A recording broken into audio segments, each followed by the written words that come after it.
The following podcast is a Dear Media production. Hello, and welcome back to your favorite podcast, De-Influenced. Okay, our outfits today. Yeah, you dressed me like a golfer. You look really good. Do I look like Austin Powers? Austin Powers. I know. I heard you say that a couple times. I don't get it.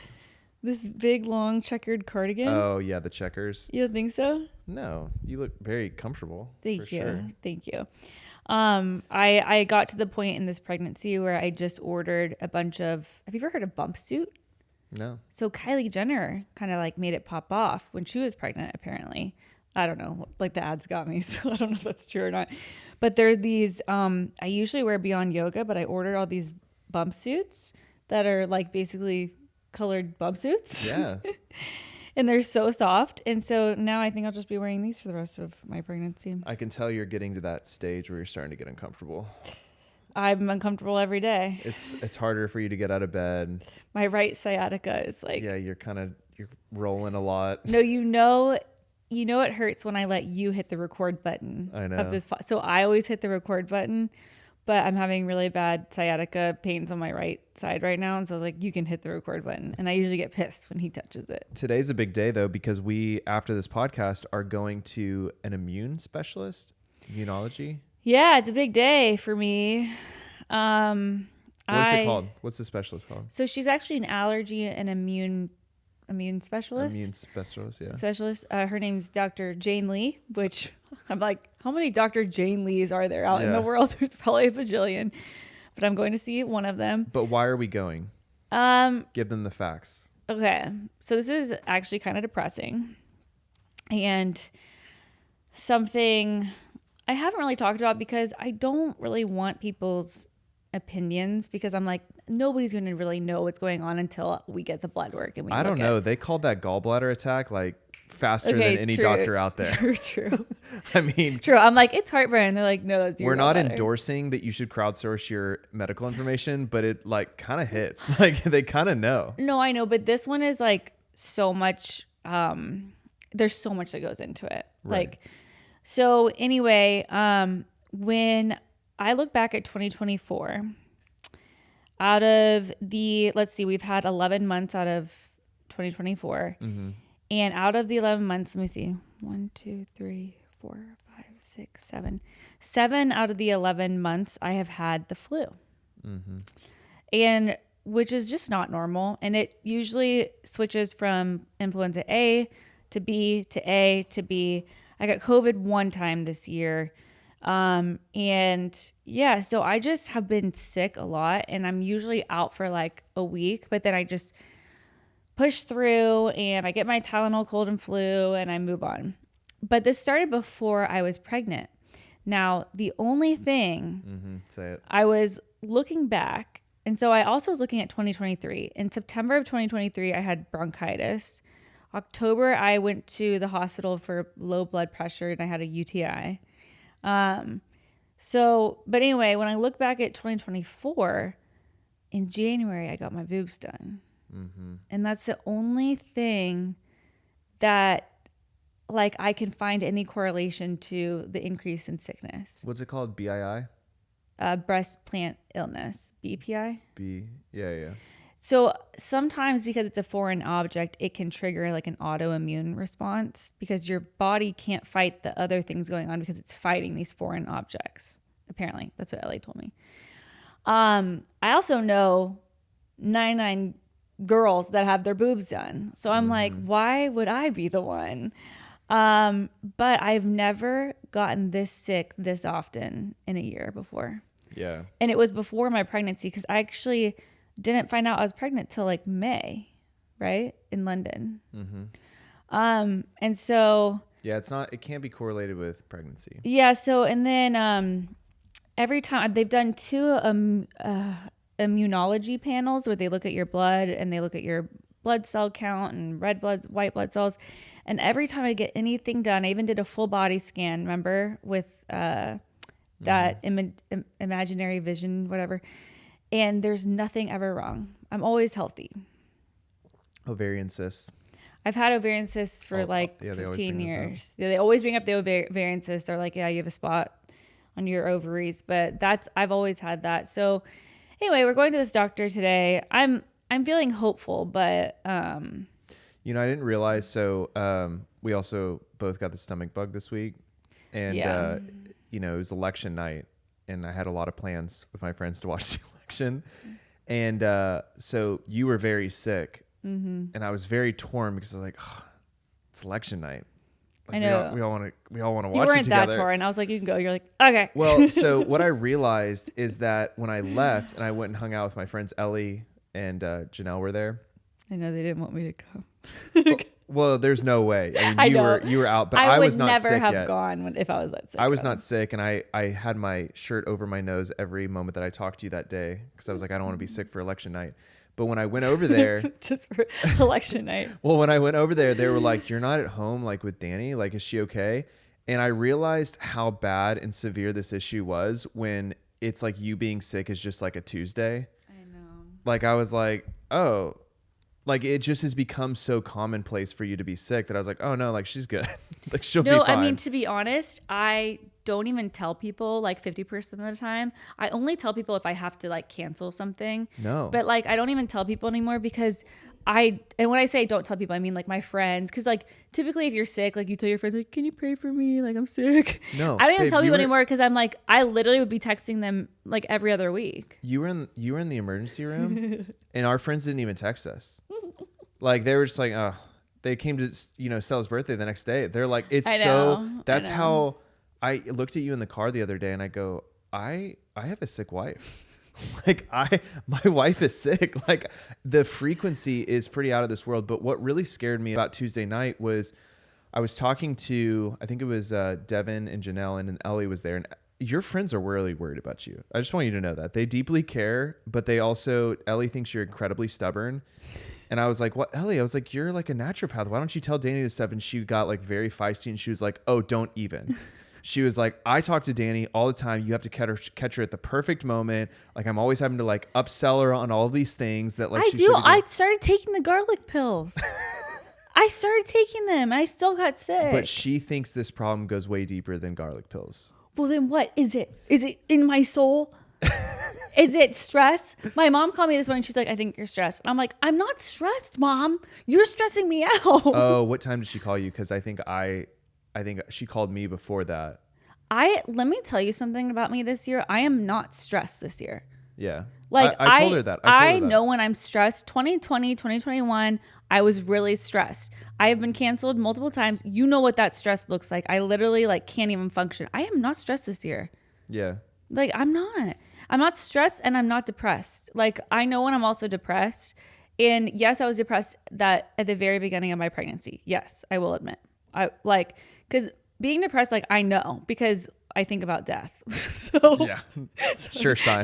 Sorry. I think about, and not death like I'm going, you know, like gonna hurt myself, but more so like, what's the point of life? Why are we here? Right. Why do I even have to get up today? Am I a burden on everyone? Like those are the thoughts that go through my head when I'm depressed.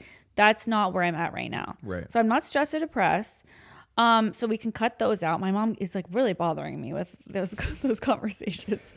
But no, like I honestly I feel like I'm healthy. Like, yeah. What does she think is the problem? So I don't think anyone knows, but here's what the statement that she said. This was a story about, I think it was like Devin's parents, but they went to this like, have you heard of these like executive health retreats where you like, they ship you off for like 2 weeks and it's kind of like a, you know, med spa, but like, you know, you're at this resort and they just take a bunch of blood panels and like all this, but it's a whole process. Okay.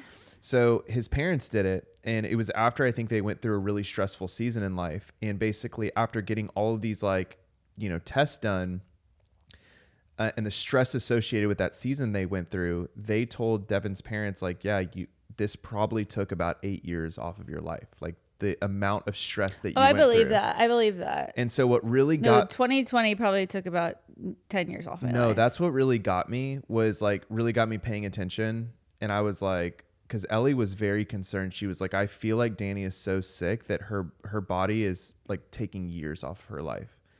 And I told Ellie, I go, I can't I can't live without Dani. I was like, we got to get this girl healthy. That's why you ordered all those air things. Yeah, and I was like, I ordered a bunch of air purifiers for our house. I ordered a 23andMe, and Ellie was like, Jordan, like, what? You're gonna like learn that she's Scandinavian. Like, what is that gonna do? Like, and I was like, I'm just throwing everything at the wall here. And so today's a big important day. Wait, but what does she think is causing it? I'll get my boobs taken out. If that's like the issue, I'll take them out. I don't really care that much. You were so excited about those. Yeah, but it's like a fun handbag. Like I don't really need it. Part of the family now. Yeah, but I don't really like. You know what I mean? I would rather have you healthy and present than the biggest bummer boobs. about that would be having these scars with no, but whatever. I don't care. Nobody's gonna see it. I'm not gonna be like taking pictures of my top off. So well, let's hope not. Who knows? No, so yeah, my health has just been on the decline, and I know everyone's gonna tell me that it's from my breast implants, but you think the doctor's gonna tell you that today? I don't know. I know. I mean, honestly, like I'm so 50-50. Like once I'm done, I'll just get them taken out if it's like a concern this much. I thought this was it's supposed to be fun. It's not supposed to be like stressful getting your boobs. You know what I mean? Like this is not supposed to be a health thing. Like it's not worth it if it affects your health. But anyway, so yeah, we did get over the stomach flu. The most interesting thing about me having the stomach flu was I went to an event on Saturday. Well, no, I can say because Sarah Rose talked about this on our stories. Her baby got sick, and then Connor and Sarah both got sick. And I went to an event and was around them that evening. But here's the thing: there were like 20 other girls. Yeah.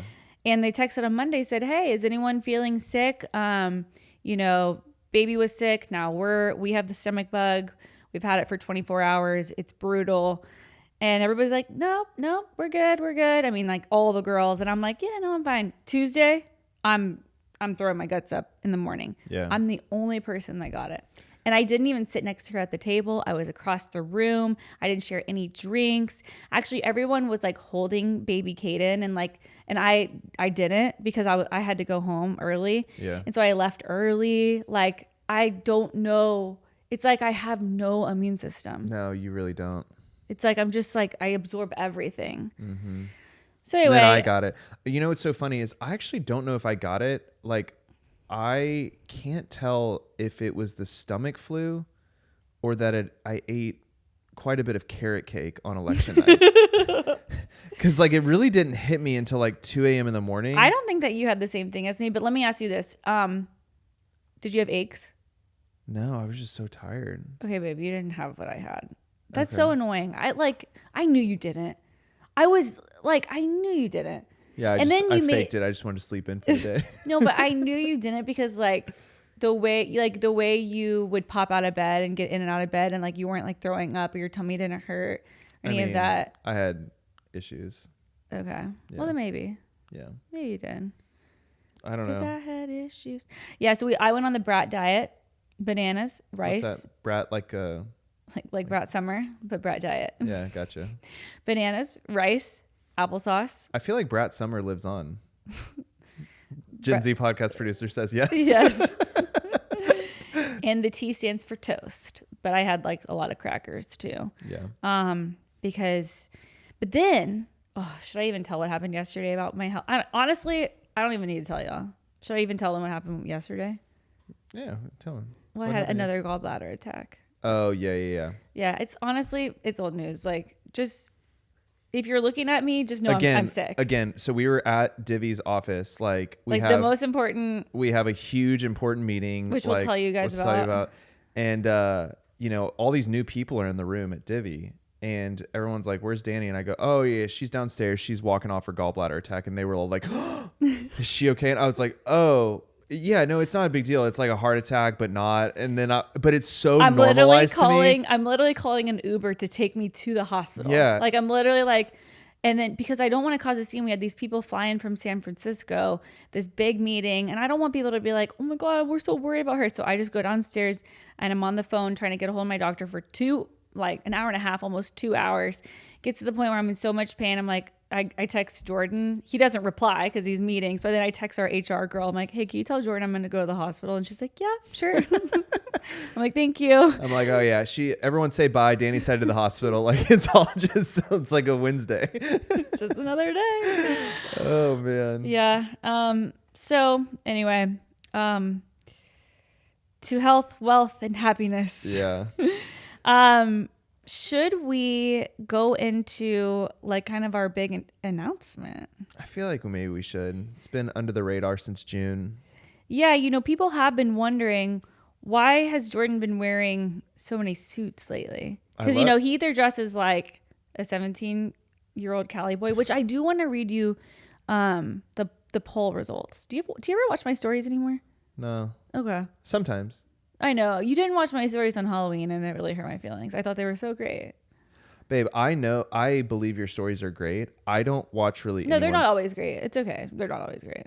Just some days they are. Okay. Well, what I'm saying is like, I don't watch really any stories anymore. Big Twitter guy. Big Reddit guy. You're lying, because I see you in bed watching stories. If you do, it's very brief. It's almost like a muscle memory habit. Like I'm not really like learning too much from stories. It's so interesting. Like if you posted stories, I probably wouldn't watch them either. Okay. We just have our separate lives. Does it hurt your feelings that I don't watch your stories? I will tell you the best thing about. Sometimes I feel like you're embarrassed of me. Really? You cannot be serious.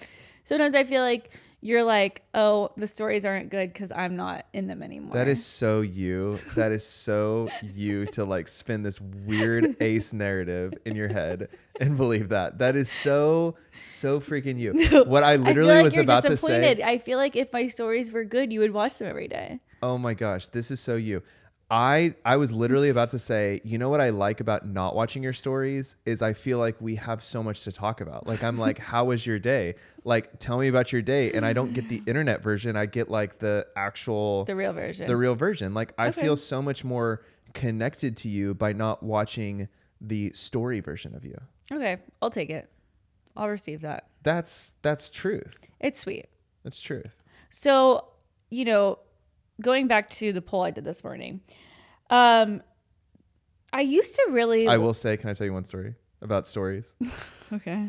On election night, it was like 11:30, so we were just like waiting to see what happened. And I hadn't posted because I was dying in bed. And I did this exercise, and it really made me miss the game a little bit.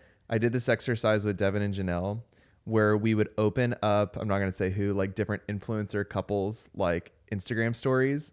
And I would give them a play-by-play of like who was fighting in the background of actually filming these stories. And I would give them a play-by-play of like, okay, he probably said, film yourself doing this at this point.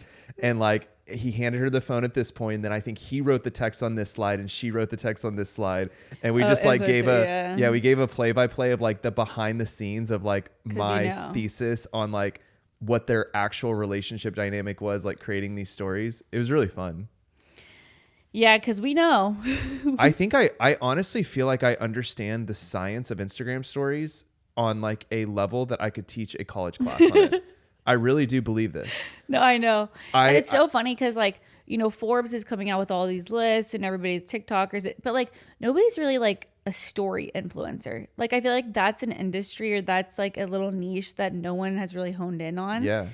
And because everyone's so worried about their engagement in other areas, but like there's a little small pocket of us that like rely so heavily on stories. It's like Instagram stories and vloggers. Like I feel like I think I understand the psychology of TikTokers too, like what they're actually thinking in the moments that they film these things. No, I don't. So I thought so too, but not. I think you're thinking like the old style TikTok. The new style TikTok is so different. Yeah, you're right. I probably couldn't get like the real TikTokers, but like you put me like I could play by play anyone's Instagram stories and I think understand like the psychology behind every shot that they did.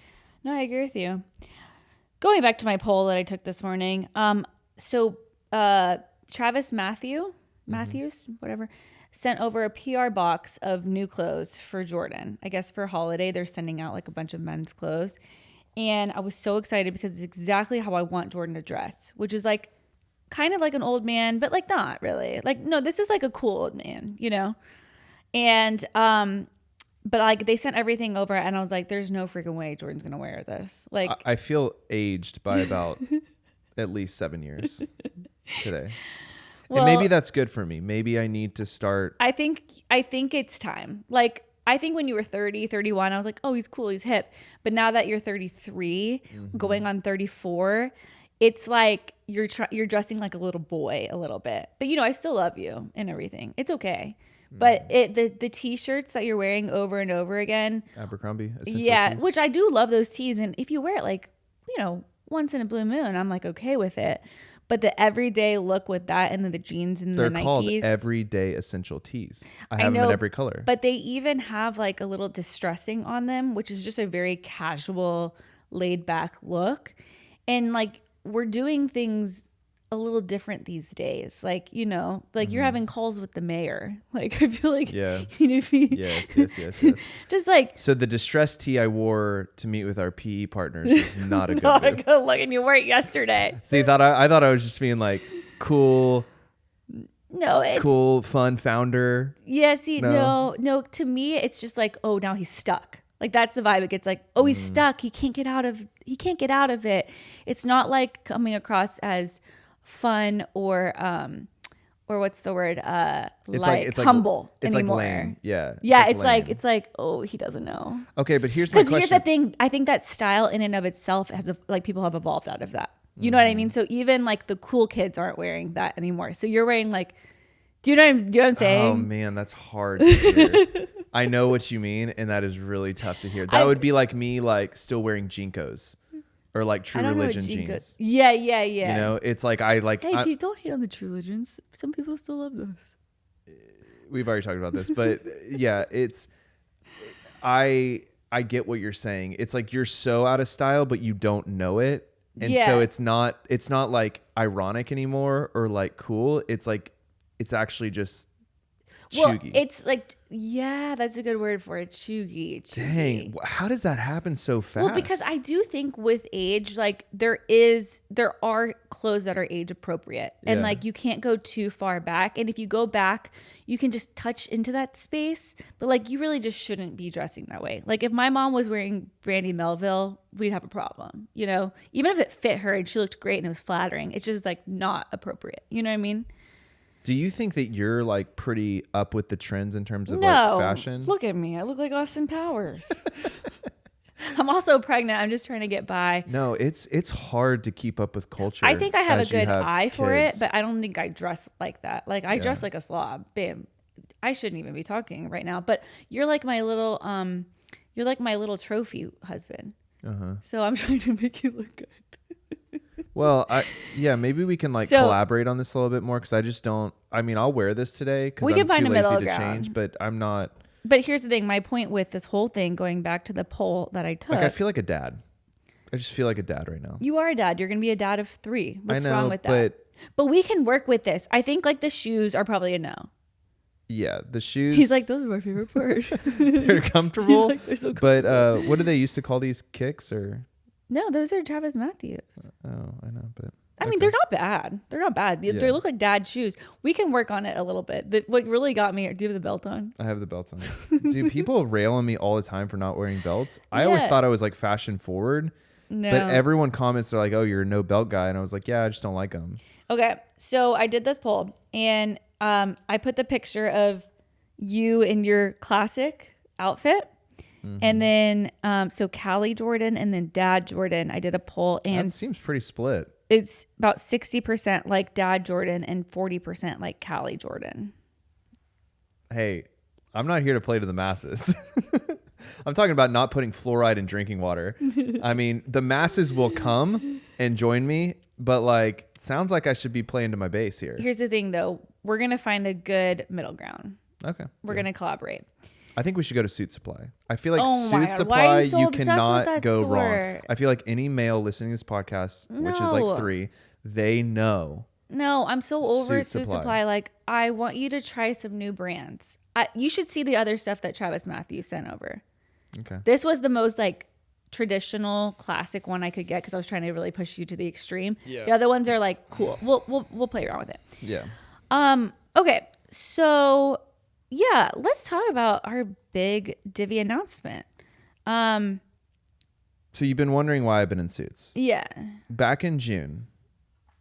Man, how do we even tell this story? Okay, so basically, let me just give you a background. We launched Divi in 2021. Self-funded. We worked out of Stratton's. He wasn't born yet, but we worked out of his nursery. That's where we hired our first 2 employees.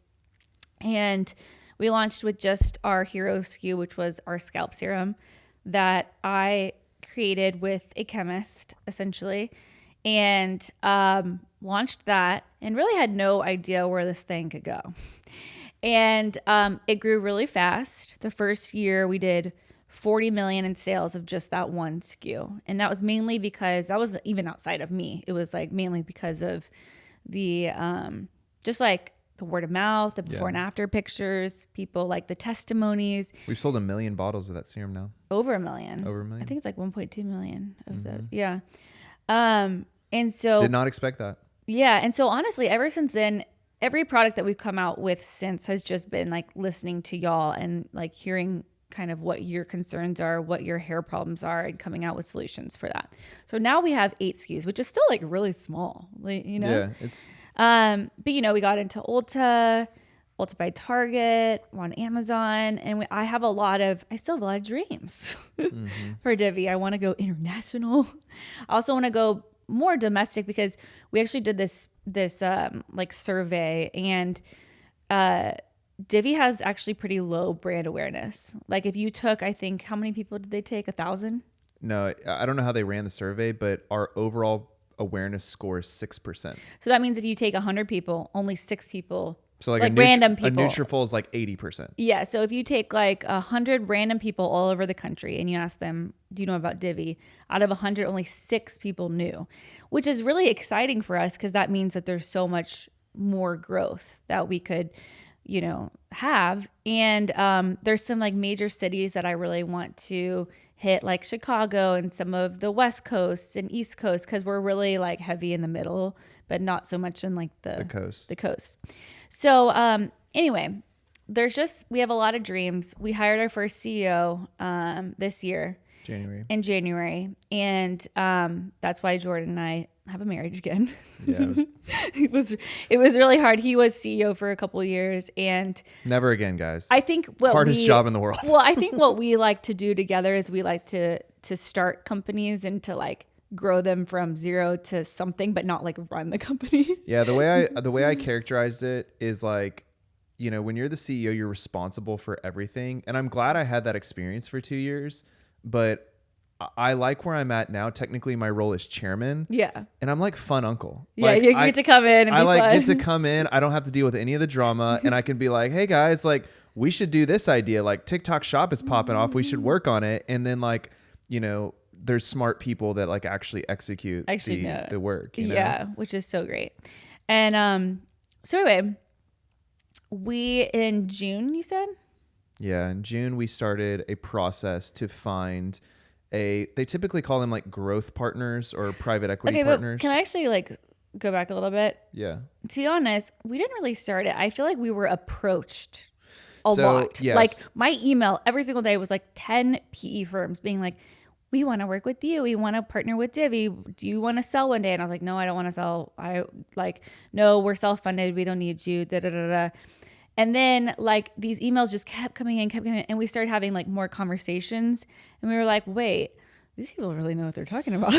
Well, so here's what I would say is like the reason, and I don't know how much people care about this, but we'll put it in the podcast. So like basically I think that companies that are bootstrapped, you know, you typically have what I think are like very founder-led companies. That's when the magic happens, right? You have these like really cool stories of companies popping off because it has a extremely passionate founder behind it, right? Mm-hmm. So usually the challenge is when you bring in like other partners or other money, you kind of lose some of the magic, right? And so we had always been like, hey, we don't really need other people to like run our company. Like we're well capitalized. It's a successful company. Well, we were trying to like, you know, they say walk before you run. We weren't trying to grow really fast. I was like, I don't want more stress. So we would have a lot of these investment groups reaching out, and usually they want to get in early enough. And typically what happens is they'll say, hey, like, let us invest. We'll help you do this. We'll help you do that. We'll help you grow. And we just kind of ignored their emails. Like, I remember snoozing a lot of them because I was just like, I don't. And now I look back at like who we're snoozing. I'm like, no, I know. It's horrible. No, it's so funny. Like, I will say this, and we'll finish this story. The group that we ended up going with, I'm really close with them now. Like, I've never asked this question. I think that they showed up in Dallas like 3 times, just being like, hey, we're in Dallas. And I literally snoozed the email. We're like, sorry, we're watching the football game. But no, I never would even respond because I never wanted to give anyone hope, or because if you give and them, I didn't like, know who they were. No. Yeah. I knew who all the groups were. They're very prestigious. I didn't know. Like there's a group, Blackstone is like a big, huge, they did Goop. Like all of them were like world-class premium, built the largest beauty brands type of companies, but I just didn't want to entertain anything and give anyone false hope. So I would snooze. Oh, false hope. I just didn't know who they were. I was like, can you leave me alone? Yeah. Yeah. What's so funny. No, and then they would get my phone number and call me. Yes. They would call randomly and I would like answer and they're like, hi, this is so-and-so. And I would just be like, okay, can you call my husband? Yeah. I'd be like, I don't know. I'm doing my makeup right now. Can you please call my husband? No, what's hilarious. This is what's so funny is that like, we have an email for Dani that's like her Divi email, but like it was really set up just for like insurance purposes.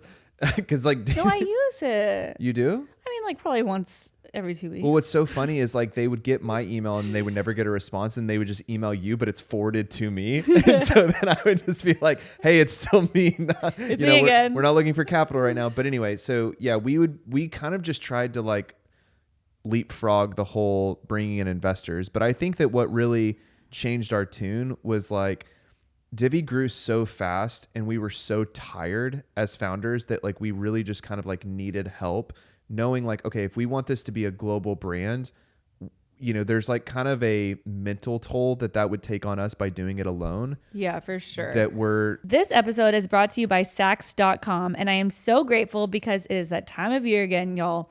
The holidays are upon us, and finding the perfect gift, those cute holiday outfits, and more can be such a struggle. This is why I love shopping Saks.com. It makes it so easy to find great gifts for those that you love. Saks.com's holiday gift guide makes it easy to find presents for hard-to-shop people. From the viral Celine sunglasses your college-aged daughter has been wanting to the Chloe bag you've had your eye on for months, Saks.com has it all. Plus, it makes it so easy for this pregnant mama to make sure I get all of my shopping done before baby number 3 arrives without having to worry about crowded stores and long lines. It truly is making my life so much easier this holiday season. It goes even beyond clothes. Your girl loves to shop cute home decor for the holiday season, and Saks.com has me covered. And you can make wish lists, which is so helpful for me because we have so many family members and friends I need to shop for.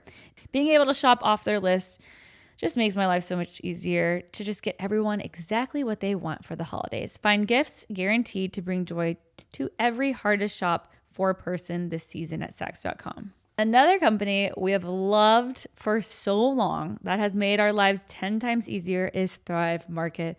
You guys know how much I love Thrive Market. I think it's because I'm such a snacker, and I really have been getting so much more into like the ingredients of everything, especially I'm giving my kids. Thrive Market is the #1 destination for parents looking for healthy, stress-free grocery shopping for the whole family during back-to-school season. From nut-free snacks to high-protein bars and snack packs for lunch boxes, Thrive Market has you and your kids covered as you get back into the school year and your routine. They have everything from Smart Sweets candy, oh, they're so good, to Oreos pasta sauce, chopsticks, and so much more. You can even get non-toxic cleaning products, which I really need to do because the other day I found my kids and they had gone into the cleaning closet and pulled out Clorox, and I was like, oh my God, I'm such a bad mom. Like, we need some clean cleaning products. I love that Thrive Market only allows trusted top quality ingredients while restricting more than 1,000 harmful ingredients like artificial flavors, high fructose corn syrup, and more. They make it easy for me to get the right nutrition for Stella and Stratton with the click of a button. Plus, you can do the buy it again feature. Oh, I love this feature. And which means like anything you bought in the future, like you can just see everything and just... and on-site filters to save time and easily get lunchbox staples and afternoon snacks delivered to your front door. Not only do I save time shopping as a Thrive Market member, I also save money on every single grocery order. On average, I save about 30% each time. They even have a price match guarantee and a deals page that changes weekly. Ooh, I love that. When you join Thrive Market, you are also helping a family in need with their 1-for-1 membership matching program. Want to shop at a grocery store that actually cares for your health? Go to thrivemarket.com/dinfluence for 30% off your first order plus a free $60 gift.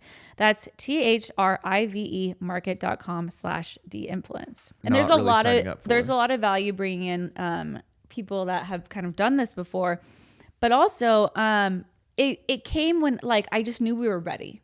I felt like we had accomplished the goals that I wanted Divi to accomplish, and the next set of goals was over my head. Yeah, like it was over my head. I didn't know how to do it, and there was too much on the line. There's too many people's jobs at risk. There's too many. There's like, it's just, you can't make a wrong step. Like maybe you kind of can, but like I wanted someone to kind of hold our hands and help us.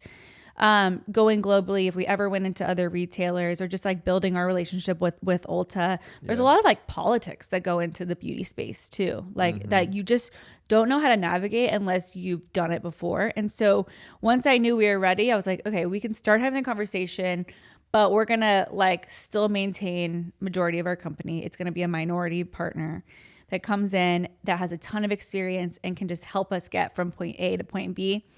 And so we did like tons of interviews and talked to so many firms. And we found a firm that I personally love because it was an all-female team. Not only were they all female, but do you remember the first time that we like hung out with them? I was like, babe, I love them. I could have a sleepover with them.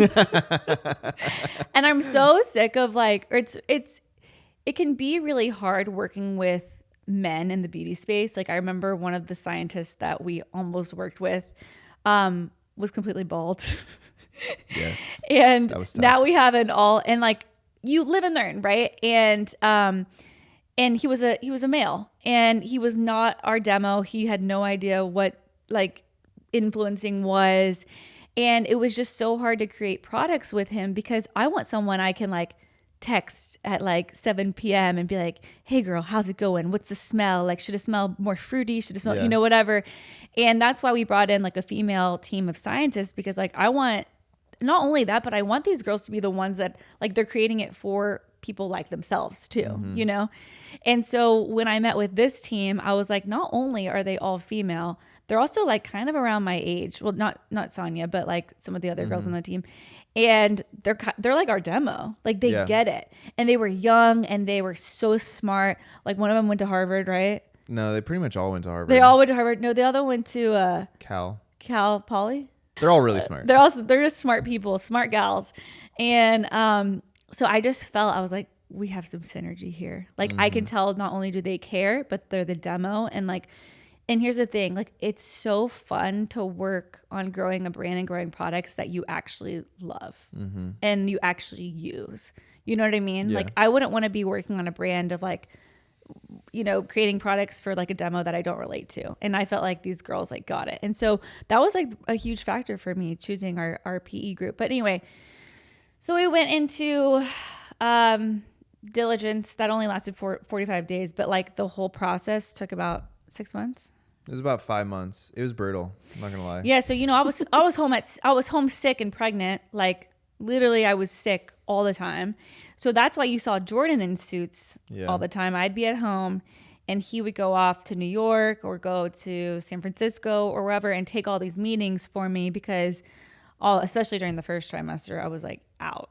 Yeah. It's so funny. Like whenever you're pregnant and or sick, like it gives the vibes of like when UT wanted you to speak and I showed up. Oh yeah. It's really an artful thing for me to be able to use you as like this mysterious figure. Like I've really figured out how to spin it. They're like, oh, she's just so busy. And it's like, and no. I know for a fact you're like eating popcorn, watching like, Bravo. And I'm like, yeah, her schedule's crazy. That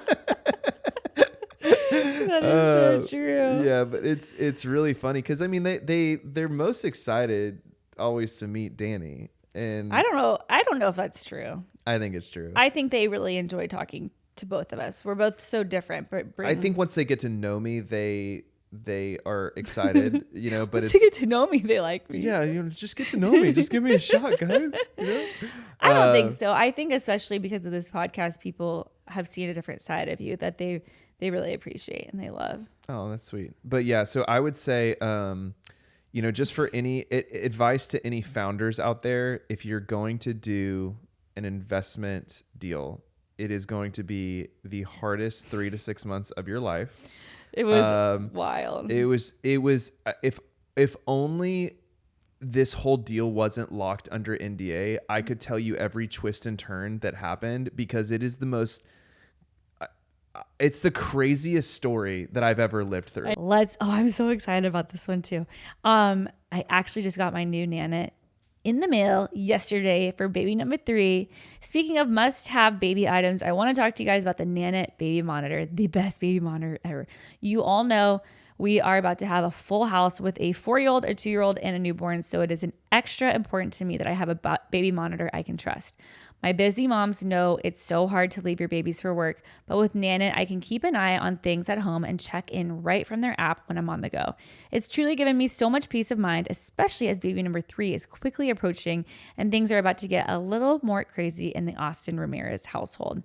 The Nanit baby monitor has won over 25 awards in 2024, including from the New York Times, Wirecutter, Parents Magazine, and The Skimm. But Nanit isn't just a high-definition camera. It also monitors your baby's sleeping and breathing patterns. Plus, it helps you not miss any of your baby's milestones. With all those tools, Nanit makes more sleep for your baby possible. Nanit parents tend to get an extra 36 nights of sleep per year, and Nanit babies sleep 10% longer.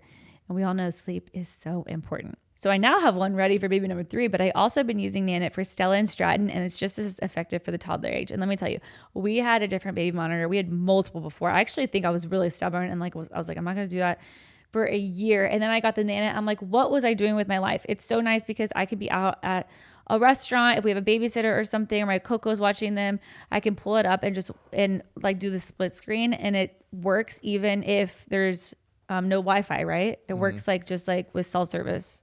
Right? I don't really get how the camera has to be on Wi-Fi, but you can pull it up with cell service. You can pull up. Okay. Yeah, you don't have to be on Wi-Fi. That's right. So because we check them when we're in Cabo. Mm-hmm. I mean, I don't know the last time we've been in Cabo without our kids. Yeah, it's been a while. But we have done that before. The Nanit baby monitor is the MVP of baby gear. It's the one baby item we can't live without. And of course, we have a special offer just for our listeners. Get 20% off of your first order with the code DREAM20.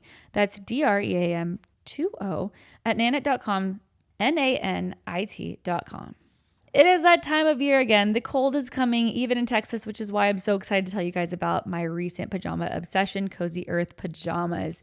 I'm so thankful for Cozy Earth. I'm so thankful that my husband looked on Reddit pages to find the most first comfy sheets, which were Cozy Earth. And then we found Cozy Earth pajamas. Y'all know I'm a sucker for good quality comfort, especially this far along in my pregnancy and during the holiday season. This is the best time of year to lounge around with your family in pajamas, making new memories. Cozy Earth has the softest, comfiest pajamas for both men and women that are designed for those cherished moments of relaxation, ensuring you feel cozy and stylish all season long. Plus, y'all know we absolutely love our Cozy Earth bamboo sheet set. Jordan actually found these while looking for a solution to my night sweats. Literally, he's on a Reddit page of like stinky, hot, sweaty wife. He saw these were recommended, and we've never looked back. Stinky, hot, sweaty wife. Yeah. Stinky, hot, stinky, hot, sexy, sweaty wife. Yeah, that's it. There you go. You're missing a word. We absolutely love them, and we think they'd be great for your loved ones this season too. Actually, we got Luke and Brooke sheets last year for Christmas. It is a good gift. We are good gift givers. Their products have a 100-night sleep trial and a 10-year warranty. You can't go wrong. Visit cozyearth.com/Dani and use my exclusive 40% off code, y'all, 40% off, Dani, to give the gift of luxury this holiday season. If you get a post-purchase survey, say that you heard about Cozy Earth from this podcast. Wrap the ones you love in luxury with Cozy Earth. I would say the coolest thing about the partners that we chose is they are the ones that made Kendra Scott a billionaire. Yeah. They blew up Kendra Scott. They do Ritual, the vitamins. They did Ritual. They're Viore. Yeah, a lot of like really good consumer brands. But and like founder-led brands too. Yeah, so I think that like what does this mean for Jordan and Dani? Does this mean that we retire? Not really much, because I feel like, I mean, whenever I talk to them, I told them, I'm like, I'm still involved in product development. Like, I'm still involved. Like, yeah. Like, it doesn't mean much in terms of like our day-to-day. I think it doesn't change day-to-day. I think that it means we're going to have a team that's way smarter than just us. So we're going to hire people smarter than us. Which I love. I think you're going to start seeing Divi hopefully more in your favorite influencers' hands. So I think that we'll see but not only that, just brand awareness like that we haven't had. We're very like low penetrated. Like no one knows still about Divi. Nobody knows about us. Nobody knows. And then I think that you will see Divi in international markets. We'll see. We'll see. That's the goal. And then also just creating a really, really good experience for you guys shopping when you're at Ulta or at Target. Yeah. And just and not only that, but like, I just got so excited thinking about that new product that we're working on. Yeah, it's good. Not only that, because now like these companies have like the best access to science and ingredients, and like they just know things. And so now we have even more access to all of that. And like, there's this one product that we're working on, y'all. Like, I'm literally like, y'all are going to die. I can't say it because I don't want to say it, because if it doesn't work out, then I'm going to be really, really bummed. And I don't want everybody to be disappointed in me. So I know everyone's probably asking, they're saying, oh my gosh, Jordan's not the CEO anymore. What is Jordan going to go do? Oh my gosh, what's he up to? We'll keep you posted. Let's talk about Zach Bryan. Whew. Should we talk about Zach Bryan? Yeah, I mean, he's kind of the talk of the town right now. I actually don't really know too much about what's going on. I mean, I just knew that I stopped listening to his music after he tweeted about Taylor Swift. Oh, it's so funny. I listened to it this morning. How? I was like, yeah, he's pretty good. I'm not going to lie. Like, as a songwriter. Oh. Terrible guy. Yeah. Terrible guy. No, he's great. I love his music. No, I mean, he's a poet for sure. No, he's amazing. But yeah, we should not support him. But that 28 song... What's going on with Zach Bryan and his girlfriend? I know that he broke up with his girlfriend, Barstool's BFFs, Brianna Chickenfry. She's on a podcast with Dave Portnoy and Josh Richards. Yes. And, but she like was her own. She was an influencer, kind of famous on her own. And then they started dating. And I know that he broke up with her like publicly or something. Like what went on? So here's what I understand, and I'm going to get fact checked throughout this. So, what I understand is that, and I'm going to give you my interpretation too. Wait, he was married before. Yes. You know that? So I think that they started dating, and he seemed to be, I think alcohol has played a large role in a lot of his shortcomings. Meaning like, I think that he has a serious alcohol problem, but what she reported on that I heard was a lot of fits of rage, that would typically like come out to her and to her friends, a lot of verbal abuse. She didn't really note any physical abuse, but I think like her phone is cracked because he like threw it on the ground. Sometimes the mental hurts more than the physical.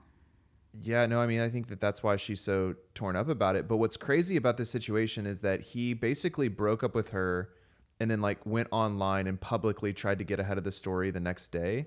He just seems like a total D-bag. Yeah, total douche. He also offered her like millions of dollars to stay silent. So yes, so she came out, and then I think that she came out then after he came out, and I think the tide started turning in her favor. And that's when, hey, sign this NDA, I'll pay you $12 million came about. That's like so much money. So much money. I feel like I would have taken it. I think a lot of people are like debating it, but here's what that makes me wonder like how often that happens. Well, so here's what I think happens. Like if it happens with Zach Bryan and Brianna Chickenfry, who's like, think about the major celebrities that like, oh my gosh, this makes me think so much more about the Epstein case. Whoa, how did we get there? I mean, the fact that you could pay off like Brianna Chickenfry for $12 million, like think about what those billionaires are paying off. Sorry, all these people. I was trying to find the road of how you got there, but no, but like you just can't believe, or P. Diddy. Yeah. Like there's probably so many people that were just paid off that can't say anything. Well, and it wasn't him directly. It's like what happens, I think, with a lot of these celebrities is they have teams that are like, okay, I am invested in you. If you go down, we all go down. And so like lawyers. So you're saying agents, he didn't know? No, he knew for sure. But like his team basically goes and says, hey, like we'll handle this essentially. Oh, that's so painful. And so she turns it down. But here's why I think, and I don't know how much, this is just my theory, so this might be out there. But Dave Portnoy is one of the most genius media people out there. Yeah. I think that what happened was he got wind of the 12 million. And I think that he was like, I can use this and I will pay you some portion of it. If like you don't sign that, you keep your integrity. Because I don't think she wanted to sign it. I think she wanted to be like, this is so icky. I don't want this looming over my head. This is a conspiracy theory. I don't know if I believe this. So you think Dave Portnoy paid her off instead? I don't think she paid her off. I think that he was like, hey, don't take 12 million from this scumbag. I will help you. Because Dave Portnoy is very loyal, like if you're in his circle. So he was like, we will capitalize. He came out with a song with Josh Richards. That probably made some money. He let her leak the story on, like, tell her entire side on a BFFs episode that gave the podcast a huge bump. I bet he was like, hey, I'll give you this percentage of ad proceeds if like you tell the story here, like to help her out. He offered, like Zach Bryan was like, hey, I'm going to take back the Bronco that I gifted you. And he wouldn't let her pay the money back. And Dave was like, I will buy this Bronco from you so that like I can take care of Bree. So he's just very much like a media genius / knows how to like capitalize on internet moments. And so I think that he was involved to somehow fiscally support Brianna in helping her tell like the truth. Yeah.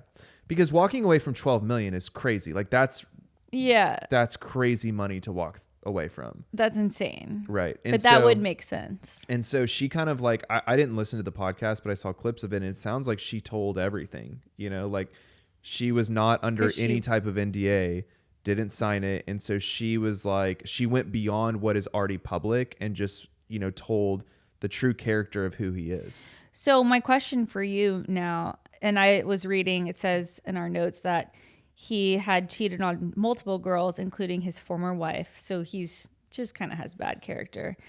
Yeah. Like in general. But my question is, do you think that he will make like a comeback from this? Because I personally feel like so many people listen to his music that are not on social media. I think there's only one way. This is like my whole theory. I think that if he goes to rehab and that he truly faces his addiction issues with alcohol, because like he got arrested and it was like there's a public clip of it. He was drunk then. He backed out of Noah Kahan's tour because he was drunk the night before. Like Bree, I think, even said on the podcast, like he was drunk all the time. You know, like alcohol played a huge role. And like you and I have like been around that before. Like I think if he goes to rehab and he faces his alcohol addictions and he truly atones for the sins that he committed against others in a very authentic way, I think that he could come out with an album that people would listen to. But how can he be more authentic than his lyrics already are? But his lyrics to me are like the work of like a crazy genius. Like it's like all his demons and his sadness and his sorrow like come out in his music, which I think is his wrestling with. I don't think he knows. I don't know if he's admitted that he has an addiction to alcohol, but like it's him wrestling with like the feelings and the kind of lack of clarity that comes from having an addiction to alcohol. Right. Does that make sense? Yeah. I mean, it seems like he has a lot of other issues. Well, yeah. I mean, I think he's a POS too. Yeah. Like, but no, but like you think right now with everything going on, his numbers are affected? Because I personally don't. It's hard. I listened to 28 this morning. I'm sorry. That's what I'm saying. I mean, you're saying that he has to go on this huge comeback tour and go to rehab and write this album, and I just disagree with you. For his reputation. And I think that people... But here's the funniest thing. I just want to say, if this would have happened to Taylor Swift, it like would have demolished her. Are you trying to make the argument that because he's a man, he'll recover? Yeah, 100%. See, I think you're... Okay. And I'm not trying to be like feminist, whatever. Like it's just factual that like, I just feel like people they're like, he's a douchebag, whatever. He's a crazy genius. He's a crazy artist, like the John Mayer effect. Like, just let him be this crazy, sad, alcoholic man. But like, let's just listen to it anyway. No, I think But Taylor Swift, they'd be like, I hate her. I can't stand her. Like, ew. Like, turn her off. Here's what I would say is that females are way meaner to other females than they are males. And I think that a large part of his base is female listeners. Like I learned about Zach Bryan from the females at Divi who were obsessed with him. And I think that I texted them last night and I was like, hey, what's the word on Zach Bryan? And they were like, never listening to him again. And I think that there's truly enough of a movement of females who are going to detract from listening to his music that he will feel it. Yeah, I mean, I don't know, Dani. I really, do you agree with me? I think that there's going to be enough of a female exodus for a time. But I think the exodus that's going to happen from Zach Bryan's music could be enough to wake him up to be like, I need to get help. Like I have psychotic. I feel like Zach Bryan and Morgan Wallen are like kind of one and the same. Well, that was another thing. He banned her. Who? He banned Bree from. Who's he? Zach Bryan. Banned her. Bree from listening to Morgan Wallen or Noah Kahan. He banned it. Why? Because he's jealous. He was like, you're supporting them by listening to them. Like, how dare you? He was very controlling. Very, very odd. That's interesting. Yeah. Huh. That's some tea right there. This guy's branded. I mean, these females, they are going to. I need to listen to the podcast. I need to listen to the podcast. Yeah, they're going to. But, so many people like him that probably are not listening to BFF's podcast, like my mom, My mom's just going to be like, I love this guy. He's so good. Yeah, but I think there's just too much. And look, I'm pretty in tune with like culture and I haven't listened to it yet. Oh, well, babe, this is breaking news. It came out yesterday. Oh, it did? Okay, yeah. So we're still on top of it. Yeah. Okay. The only reason I know about this is because, I was on your TikTok algorithm. Ugh. Yeah. That thing will get you. He actually has come out with 2 songs from this situation. And Let's listen to them in the car. Yeah, we'll listen to them later. The second road, the one he came out with 17 hours ago, was after all the BFFs stuff came out. And it's called High Road. Like he's taking the high road. Yeah, like come on, man. No one's gonna believe that. No. He's screwed. He's screwed with the females right now, for sure. Well, I'm not. I quit. It's so funny. I was so on top of this. Like I quit listening to him after the Taylor Swift tweet, which was like months ago. It might have been like 4 or 5 months ago. But didn't he say he was drunk then too? Yeah, but like, and then Taylor Swift was like, "Why? Like why?" So he tweeted. He said the Eagles over the Chiefs or something, and Kanye over Taylor Swift. Like, who's with me? Like, why? And why would you come after Taylor Swift? Like, you have to be so dumb to do that because the Swifties are going to come after you so hard. So speaking of the Eagles, I actually know about this. I'm so curious your thoughts. I think I know your thoughts. On Jason Kelce? On Jason Kelce smashing that phone because... did you see my comment? Like, I never comment on these, like, TMZ accounts, Yeah. I commented on a TMZ video. Oh, you did? Where they clipped him. They clipped it and they put in text. It was like, Jason Kelce calls a fan the F word after da-da-da-da-da-da. And I was like... That is not what happened. Like, yes, he might have done that if you see the whole video. It was like they were trying to make Jason Kelce look bad. I was like, why? Wait. The F word that he... was called first. Really? And So he said it back? So apparently he said it back, which I didn't hear that. But did he say it back in the context of like... No, let me tell the whole story. And so also like I commented that and I was like, but you got to show the whole video though. Like... Yeah, you're like... Be responsible with your reporting, TMZ. Yeah. We hold you to a high standard. No, so Jason Kelce got in trouble, and he actually issued an apology. He was heckled by a fan at Penn State, and there is a video where he turns around and takes this kid's phone and smashes it to the ground, and they exchange some not so nice words. He was there for College Game Day because he works for ESPN now. And this guy came up heckling him, calling Travis, his brother, the F word. Yeah. Did people know what that one? I actually didn't know what it was. The F slur. F slur, yes. Calling Travis the F slur for dating Taylor Swift. And he keeps saying it over and over again. And then finally, and he's following him like a foot behind him, filming him. So finally, Jason turns around, and I guess he exchanged some words. I didn't hear what Jason said, but takes his phone and smashes it to the ground and just keeps on walking. And everybody, like, I'm like, yeah, you get him, Jason. Yeah, like, I was like, good for you. Yeah, he's standing up for his brother. He's standing up for Taylor Swift. He's standing up a really like this guy that is just, I mean, he's getting in his face. He's getting on his little last nerve. Now, I know it's not the right thing to do, the same way that it wasn't right for the Texas fans to throw beer on the field. Like, I get that. But it just felt good in the moment to watch someone stand up for themselves and to stand up for their brother. And so anyway, he issued several statements apologizing, which is so funny because I don't feel like anybody was mad at him. No, I don't either. I thought the internet was on his side. I think everyone like was on his side, and I don't know who gave him the advice to apologize. I would have not given him the advice. What were they seeing a turn on the internet? It's updated news as we're recording this. So apparently he retaliated by taking the phone and calling the other guy the F word, which I don't agree with. Jason, you should have just smashed the phone. Honestly, you should have just resorted to the physical violence. If we were just dealing with a physical altercation, we would be, yeah. I mean, but now you met evil with evil, and now you have to apologize. The phone part to me was just so funny. It's hard. I don't know if this is a controversial stance, but like, should he have still apologized? I think the fact that he used a bad word, like such an offensive slur, yes. Now, if he would have been like, shut up, you butthead, I'd have been like, no. Like, you know what I mean? But he did say a pretty offensive slur that I feel like just shouldn't be used. So like, let's use butthead, for example. So like, I'm just contextualizing this because the facts matter. So like, you're like, hey, butthead, Jordan, you are a butthead for dating Taylor Swift. And then I turn around. But he's heckling him. He's not just saying that. He's heckling him. He's following him. He's getting in his face. I saw it. He's invading his personal space. No, he was asking for it. So then I, Jordan, turn around to you and I grab your phone and I say, I'll show you, butthead. And then I throw the phone down.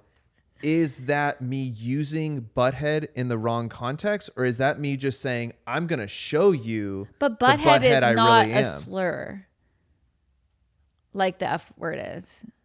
It's just like, no. I honestly, like I'm telling you, I think if he would have used the word butthead or like stupid head, he wouldn't have had to apologize. But he said, can I just imagine this for a second? If someone calls me the F word or Jason Kelce the F word, and then he smashes the phone and said, I'll show you, butthead, and walks away, he would be internet gold.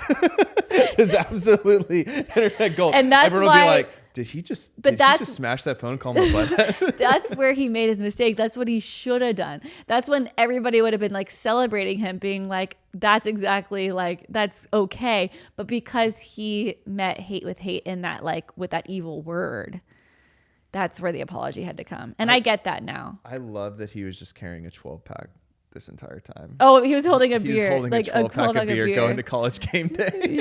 Yeah. You can tell it kind of like, he's probably used to Travis getting all the hate because like he's no they're both super famous, both of them. But do they get a lot of hate? No, Jason doesn't. He's kind of a golden boy, and so you can tell that him getting some like backlash has gotten to him. Babe, but here's the thing, he has to get a lot of hate. He played for the Eagles, and like, I mean, those fans are vicious, and when you play a professional sport, like you get hate. I honestly, you're born with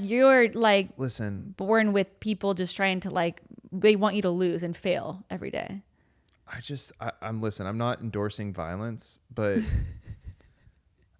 I feel like that guy needed his phone smashed. No, we all did. Like we agreed. He needed his phone smashed. I'm surprised he didn't get his face smashed. And honestly, why is TikTok not finding out who this guy is? I don't know. I mean, why is Jason getting all the reaming? No, I don't know. I don't think that Jason is getting reaming. No, I think people like actually, if you read the comments on TMZ, everyone is like I don't know why TMZ just did that for the clickbait. Is my point. But no, people in the comments were like all defending him. Like we were all like, roll the clip, the whole clip, the entire clip. I still think he should have moved on and not apologized. Okay, he has kids. and you have a video of your dad calling fair. somebody else an F word. Fair. Okay, done. I got me. You got me. I agree. Now, if somebody was bothering my dad and my dad turned around and smashed their phone, I'd be like, yeah, don't F with my dad. But if my dad called them the F word, I'd be like, Dad, like, not cool. Yeah. Like, you know, which I know, maybe my like moral compass is off. Dude, you have to watch the video though, because like, you know, I'm typically against physical violence, even though my mom did tell me that if a girl ever messes with me, you just turn around and punch her as hard as you can in the face. Yeah, I mean, your mom tells that story about how she punched that girl in the face for stealing her basketball like every Thanksgiving. And I'm kind of like, you know what? My mom, street justice. That's kind of what you got to do. My mom it's a dog eat dog world out there. My mom said all the Latinas, like all the Mexicans had to stand up for, like they had to like stick together and stand up for themselves or they would get like beat up. Yeah. At her school. So they stuck together. She said, but my grandfather endorsed it too. He was like, Anna, if somebody bothers you, you just punch him. My mom always told me that. Jason Kelce I will say I've never punched anyone. I did punch my brother a couple of times growing up, but okay. Anyway, we should wrap because we got to go figure out how your immune system's doing. Yeah. Oh, do I have any announcements? Announcements. Okay. Well, we got to go. We love you guys. Feel free to come follow us on De-Influence Podcast on Instagram and on TikTok. And we'll catch up with you next week. Love you. Bye. Please note that this episode may contain paid endorsements and advertisements for products and services. Individuals on the show may have a direct or indirect financial interest in products or services referred to in this episode.